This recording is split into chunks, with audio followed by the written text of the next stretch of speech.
एक ऐसा मंदिर जहां आज भी धड़कता है श्री कृष्ण का दिल। हैरान कर देंगे ये रहस्य। भारत के कई प्रसिद्ध मंदिर व धर्म स्थलों का इतिहास रहस्यों व चमत्कारों से भरा हुआ है। ओडिशा के पुरी में स्थित भगवान जगन्नाथ मंदिर इन्हीं पवित्र स्थानों में से एक है।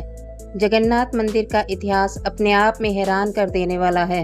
मान्यता है कि जगन्नाथ मंदिर में मौजूद मूर्तियों में आज भी भगवान श्री कृष्ण का हृदय धड़कता है। जहां अन्य मंदिरों में भगवान की अलौकिक मूर्तियां देखने को मिलती हैं, तो वहीं जगन्नाथ मंदिर में स्थापित मूर्तियां अधूरी हैं। तो चलिए जानते हैं कि ये मूर्तियां अधूरी क्यों हैं और जगन्नाथ मंदिर में धड़कते श्री कृष्ण के दिल का रहस्य क्या है। पुरी के इस मंदिर में भगवान जगन्नाथ, उनके भाई बालभद्र और बहन सुभद्रा की काठ की मूर्तियां हैं। लकड़ी की मूर्तियों वाला ये देश का अनोखा मंदिर है। जगन्नाथ मंदिर की ऐसी तमाम विशेषताएं हैं, साथ ही मंदिर से जुड़ी कुछ ऐसी कहानियां हैं जो सदियों से रहस्य बनी हुई हैं। हिंदू धर्म के हिसाब से 4 धाम बद्रीनाथ, द्वारिका, रामेश्वरम और पुरी है।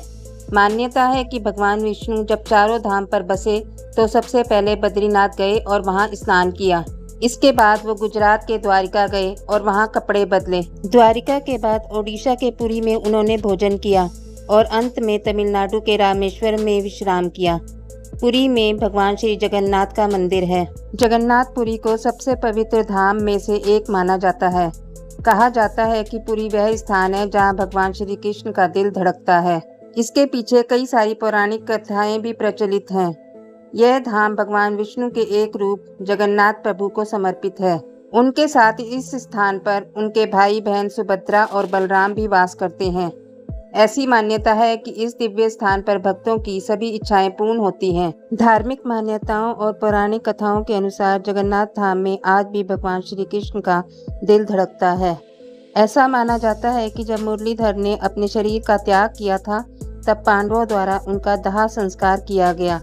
शरीर के जलने के पश्चात भी कान्हा का हृदय नहीं जला, जिस कारण पांडवों ने उसे पवित्र नदी में प्रवाहित कर दिया। ऐसा कहा जाता है कि जल में प्रवाहित हृदय ने एक लट्ठे का रूप ले लिया था, जिसकी जानकारी श्री कृष्ण ने स्वप्न में राजा इंद्रदमन को दी थी।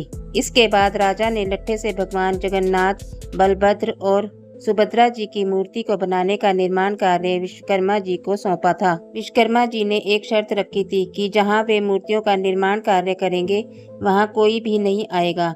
यदि कोई अंदर आता है तो वे मूर्तियों को बनाने का कार्य बंद कर देंगे। भगवान विश्वकर्मा की बात राजा ने तुरंत मान ली, क्योंकि वे उसे बनवाने के लिए बहुत उत्साहित और भावुक थे। इसके पश्चात विश्वकर्मा जी उन मूर्तियों को बनाने के कार्य में लग गए।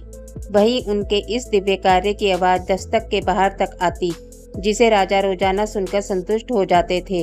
लेकिन एक दिन अचानक से आवाजें आना बंद हो गई, जिस कारण राजा इंद्रदमन सोच में पड़ गए और उन्हें ये लगा कि मूर्तियों का निर्माण कार्य पूरा हो चुका है। इस गलतफहमी में उन्होंने दरवाजा खोल दिया। शर्त के अनुसार दरवाजा खुलते ही विश्वकर्मा भगवान वहां से ओझल हो गए, जबकि प्रतिमाएं अभी तैयार नहीं हुई थी। लोगों का ऐसा मानना है तभी से ये मूर्तियां अधूरी हैं और तीनों मूर्तियों के हाथ पैर पंजे नहीं होते हैं। यह मूर्तियां हर 12 वर्ष में बदली जाती हैं। जब मंदिर की मूर्तियों को बदला जाता है, तब मूर्तियों में से ब्रह्म पदार्थ को निकालकर नई मूर्तियों में लगाया जाता है। ब्रह्म पदार्थ को श्री कृष्ण का हृदय माना जाता है। जगन्नाथ मंदिर में पुजारियों का कहना है कि जब वे भगवान का दिल नई मूर्तियों में रखते हैं, तब उन्हें अपने हाथों में कुछ उछलता हुआ महसूस होता है। मंदिर के पुजारियों का मानना है कि यह ब्रह्म पदार्थ है, जो अष्ट धातु से बना है, लेकिन यह ब्रह्म पदार्थ जीवित अवस्था में है। इस ब्रह्म पदार्थ को देखने वाला अंधा हो सकता है या उसकी मृत्यु हो सकती है। इसलिए ब्रह्म पदार्थ को बदलते वक्त पुजारियों की आंखों पर रेशमी पट्टियां बांध दी जाती हैं। इसी वजह से जिस दिन जगन्नाथ की मूर्ति बदली जाती है, उड़ीसा सरकार द्वारा पूरे शहर की बिजली बाधित कर दी जाती है। आज तक यह एक रहस्य ही है कि क्या वाकई भगवान जगन्नाथ की मूर्ति में ब्रह्म का वास है। आज के लिए बस इतना ही। मिलते हैं फिर किसी नई वीडियो में।